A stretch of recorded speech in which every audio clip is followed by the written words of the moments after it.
Well, in the year to date, more than 2,500 Australian businesses have gone broke. Now, that's around 36% higher than the year before. The combination of higher interest rates, subdued demand for discretionary goods, and obviously the ongoing woes for the building industry, well, they're combining to push more companies into insolvency. So at what point does this stop being a part of the normal economic cycle and then start becoming a crisis the government has to consider? Well, our insolvency panel today is John Winter, Chief Executive of the Australian Restructuring, Insolvency and Turnaround Association, and Ian Purchase, Principal with restructuring firm SV Partners.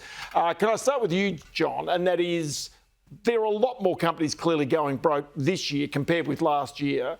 There are a lot fewer companies that went broke during COVID. Is this just catch up at the moment, or what is it? Yeah, there's a significant part of catch up going on here, Ross. There's probably about 10,000 companies that in the normal cycle would have gone broke during that COVID and post-COVID period. And a lot of those actually just sat there basically as zombies at the end. And what we are seeing is a process of a number of those washing out. So who's putting the skewer into these companies? Is it banks?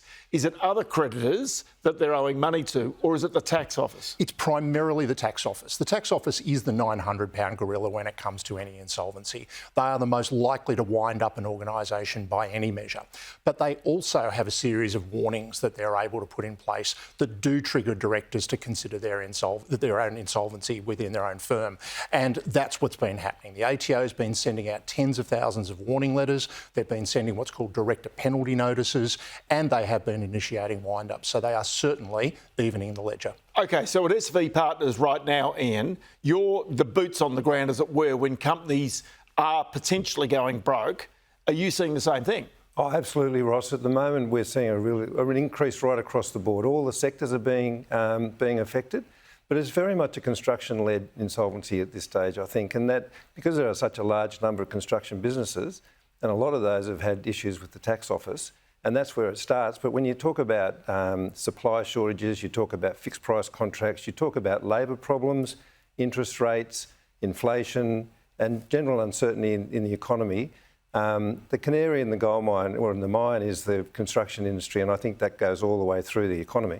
So just tell me, what triggers a board or a management to come to your business? What's the thing that is often the common catalyst that causes them to say, we're in trouble? Often it is one of those warning letters that come from the tax office, and the director penalty notice is the one that really comes to mind, because the directors then become personally liable for those debts in relation to GST, PAYG, superannuation. And when they see that, they go to see their accountant or their solicitor, and their solicitor or accountant will then call us. OK, and so is there any coming back for these companies, or is it a situation where you go in there and by the time they generally get to you, the situation is terminal? The really important thing that we try and educate all of our referrers is to get their clients to deal with these issues early. Stitch in time saves nine. Yeah. It was never a truer saying. But does it actually happen in reality? Not enough.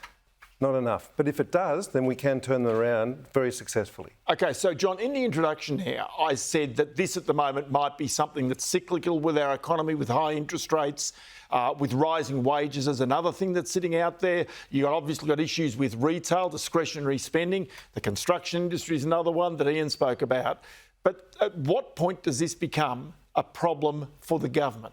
We're a long way off it being a significant problem. The reality is, while we're at record numbers in the past 10 years, the number of companies has grown. So our percentage of insolvency is still not particularly high in long-term trends. Where we need to be concerned about is if we're seeing sectoral type impacts, as we're seeing in construction, as Ian just said. And that's where the government needs to be more attuned. But there's also some significant recommendations in front of the government from a recent parliamentary inquiry to improve some of our corporate insolvency laws, and we do need some action on that, because in particular there's a mechanism called the Small Business Restructuring offering, and that can help save a lot of these small businesses that are in distress, and it needs some urgent repair. OK, so given that sort of nature of reform, is that going to help some of the businesses that end up coming to you? Is that going to make much of a difference? Because you're also seeing some fairly decent-sized businesses turning up on your doorstep as well. There are some large ones, and there are some smaller ones. To do with the SBRs, or the small business reconstruction that John was just talking about, you have to pass a number of criteria, and they are that you have a certain number of dollar value in creditors, that you're trading, that you've got all your tax returns up to date, And a lot of the businesses that come to see us actually don't have that, and because their accounting function. So is what you're saying is that they're not paying their taxes? A lot of them are not paying their taxes, but also a lot of them aren't looking after their bookkeeping, and they run their business just by looking at their bank balance, which really isn't the best way to do it. And they do need accurate information to be able to make decisions. OK, so then, John, this week, the Council of Small Business Associations in Australia held a conference at which the new tax commissioner, and this is important, the new tax commissioner spoke there, but he was pretty strong in basically saying companies are going to clean themselves up. They can't expect a free ride from the tax office any longer. And he's absolutely right to make that call. The ATO long had a mantra of right amount, right time, and really importantly, no unfair advantage to non-payers. And that last bit, Ross, is really important. When you see two businesses side by side, one's paying their tax, the other one isn't, the one that isn't paying their tax gets a ridiculous free ride. And the one that's doing the right thing, that's paying the tax that you and I rely on for our services, is suffering and therefore more likely to because it's less competitive, technically. Absolutely. Yeah. And so the tax office has an obligation to go and chase down the non-payers. Let's never forget that tax money is collected on behalf of us. It's not something that's there as a financing tool for businesses to use. And so the ATO is doing the right thing. So I want to show you something, and that is just a little... I just pulled out 5 at random of companies that have gone broke this year. I think we can show it to people in the graphic. So we know these companies, St Hilliers, a really big construction company, been around for decades. You got Rourke Projects, another one. Godfrey's is the interesting one there, obviously, and that is about discretionary retail and vacuum cleaners. Cubits made granny flats for years and years, CMG Homes. So the linkage there, apart from Godfrey's, is about building homes or building stuff, isn't it really? That's right, it is. And I think a big issue in there has been interest rates and inflation, but also a lot of those businesses would have had their contracts signed a number of years ago and fixed price before COVID, before they had the supply chain issues. And that's what's really hit home. OK, but does that blend, that mix of companies, does that change over time as the economic cycle moves forward? Because the one pressure that you always see is in the retail sector. This is the time generally where companies don't survive the Christmas New Year break. Yep.